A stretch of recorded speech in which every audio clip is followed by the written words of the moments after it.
What's up, everyone? It's Flex. It's been a while since I've done a video, but I've been thinking about this one for quite a while. And while I normally just sit down in front of the camera and don't prepare anything in advance, I just rant. And I'm going to break from that tradition today. I have some notes. I've put together some notes over the last few days. Like I said, I've been wanting to do this video for a while. I want to talk about ways mainstream media lies to you, how they do it. I've got five. I've got a list of 5 things. 5 things they do. 1, selection bias. They decide what's news. They decide what they present to you. They can choose to ignore things. They can choose to amplify things. So, what's happened recently? And Barbara Ball, I'm not sure if it's Ball or Ball, but the MP, she's not an MP. She ran to be MP in Nepean against Mark Carney, and he did this big presser, tons of media there, tons of media and fanfare about home building and their home building projects. And, they showed him in front of these houses that were being built. They showed him walking through them, tons of video, blah, blah, blah. It was all fake. Came out. Barbara posted this the next day, literally the next day. She was on site with her, I don't know if she had a crew or whatever, but her own video camera, and she showed it was all gone. She was like, everything that was here yesterday, it's all gone. This was all fake. And now it's come out that they actually spent $33,000 to build this fake, there's a term for it, this Potemkin village, I think they call it. And it goes back to Russian times. But yeah, it was all fake. But you know what? The mainstream media, they don't talk about it. They've not talked about it. The only people that are talking about it are independent journalists on social media. So this is how mainstream media can lie to you by not presenting stuff. It's lies by omission, right? They're just not telling you. They're not giving you the full story. They're going, oh, we're just going to sweep that under the rug. We're not going to talk about it. The other thing that they do is when they make a mistake, they are very, very quiet about talking about it. So a few years ago, there was this huge story, and it's changed the trajectory of our society, about these mass graves. These mass graves. Oh, there's mass graves, blah, blah, blah. Justin Trudeau went out with his little teddy bear and did a photo op, crouching in this field and blah, blah, blah. And it turned out not to be true, okay? This was an assumption based on ground penetrating radar, and there were no graves, no bodies, no nothing. Yet we have this tradition now of wearing orange shirts, which, again, that was a whole made up story about the orange shirts. But we have a holiday. Of course, it's a holiday for federal employees only. So I don't understand how that works. We're supposed to be reconciling with Indigenous peoples over this issue, and it's just Justin Trudeau just gives all his cronies a day off. But so the CBC posted this story, and then they posted a retraction, but the retraction was so quiet, nobody even knew about it, and they've never talked about it since. And all these politicians and all these other media outlets have ran with this story for years. It was bogus. Absolutely bogus. What is their other selection bias? What do? They only present one side. They only present the side that they agree with.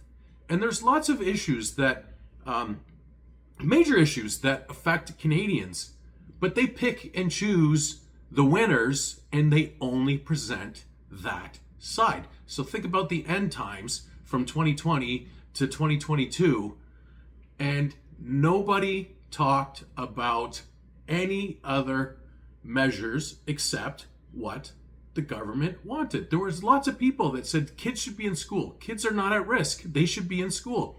Nobody talked about that. Nobody that thought that was ever presented in the mainstream.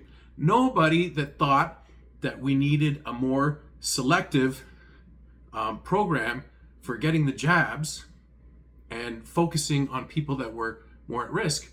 Nobody got any airtime.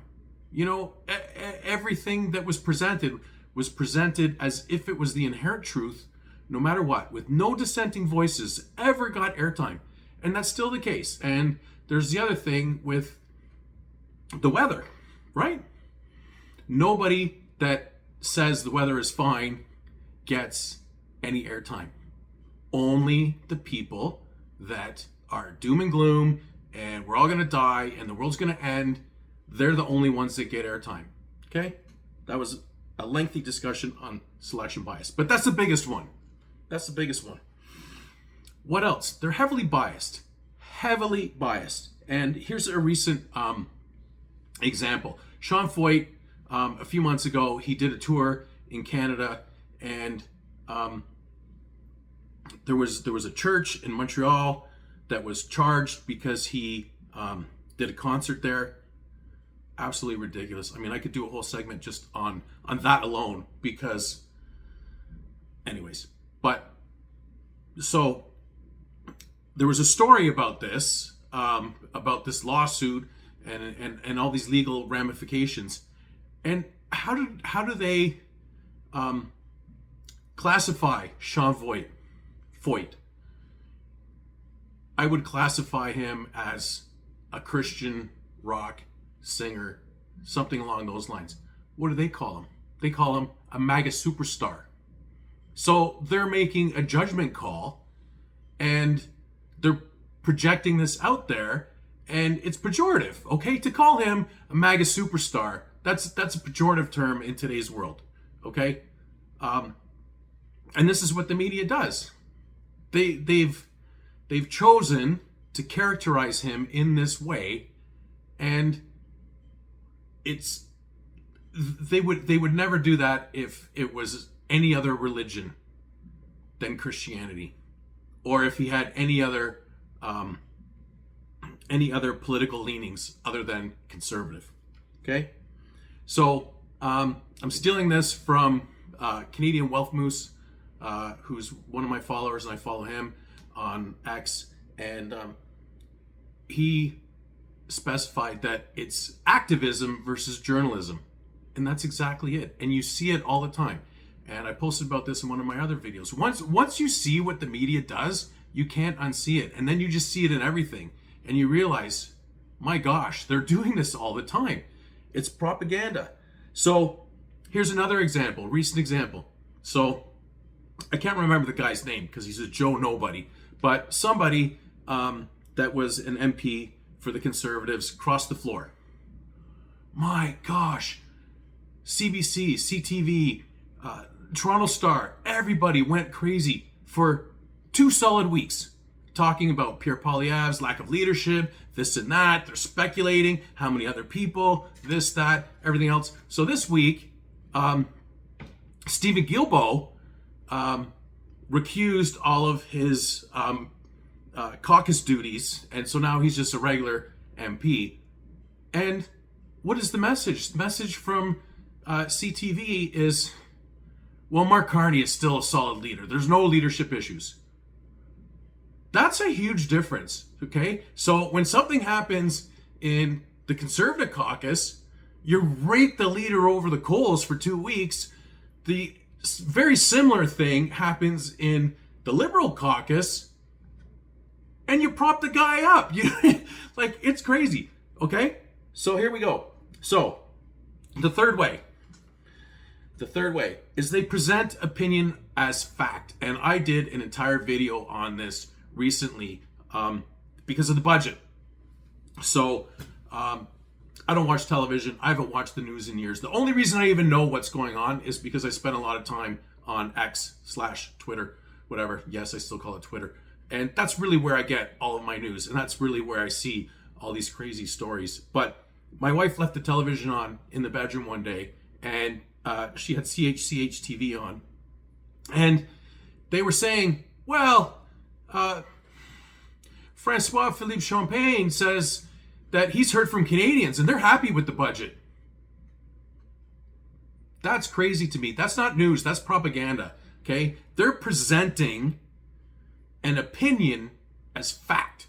Okay? When a news agency says something like that, it's putting a preconceived notion in people's heads that an opinion is fact, that they should feel the same way. Oh, Canadians are happy with the budget. Well, I guess I'm Canadian. I should be happy with the budget too. Do you even know what's in the budget? Did you read it?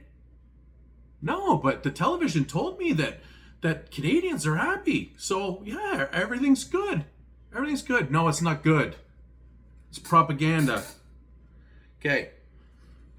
The fourth thing. Sorry, I'm referring to my notes, but I don't want to leave anything out.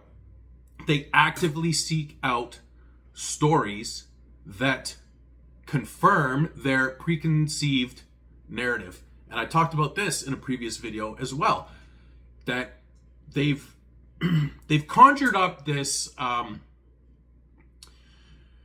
this travel trade war with the United States. They've been doing this all year.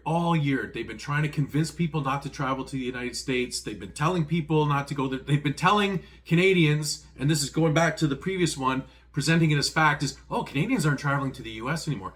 I don't know. I've been to the US several times this year. My wife has been to the US probably a dozen times, both for business and with me on vacation.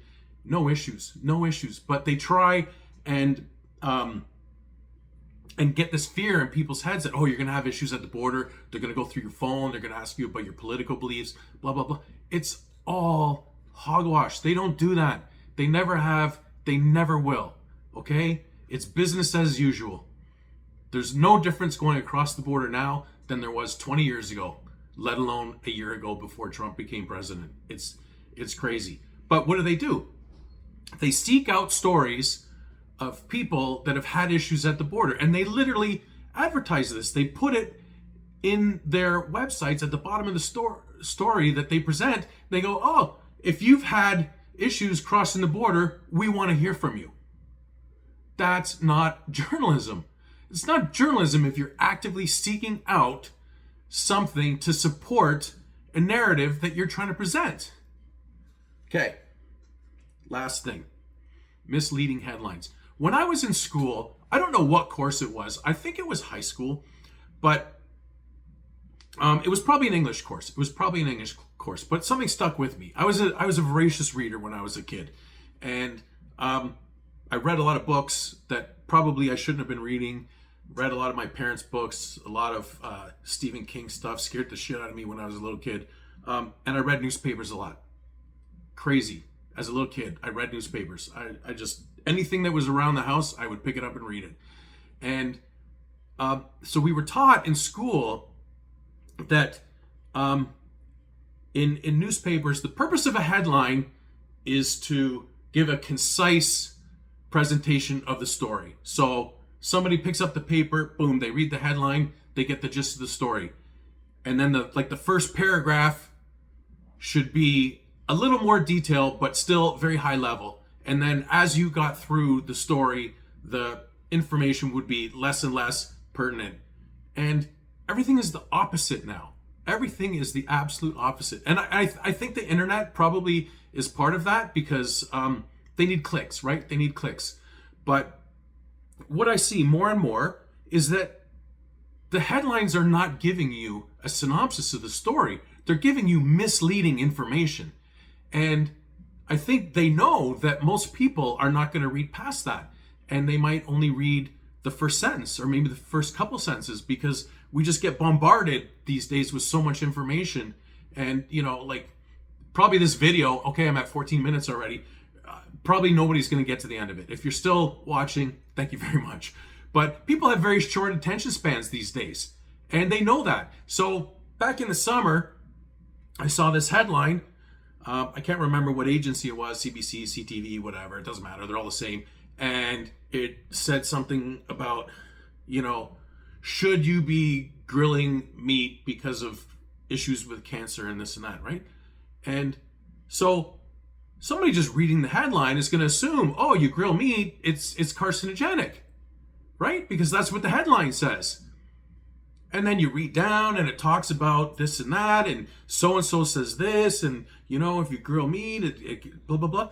And I'm telling you, this article was huge, and you had to get to paragraph 5 or 6 before the article said, but data shows that it's statistically insignificant. Why have the article in the first place? Why have that shocking headline to get people's attention, get people thinking, oh, I shouldn't barbecue meat because it's carcinogenic? And then you have to go through almost the entire article. You have to spend 10 minutes reading to find out that it's not statistically relevant and it's meaningless. So anyways, that's it. I'm at 15 and a half minutes. My longest video yet. I'm sorry. I usually try and keep them 3 to 5 minutes, but I've been thinking about doing this for a long time, and it's a lot of stuff wrapped into one. And I wanted to show examples, right? It's one thing to just sit here and say, well, they do this and they do that and they do the other, but I had my examples. Okay, that's it. I'm done now. Happy Friday. Peace.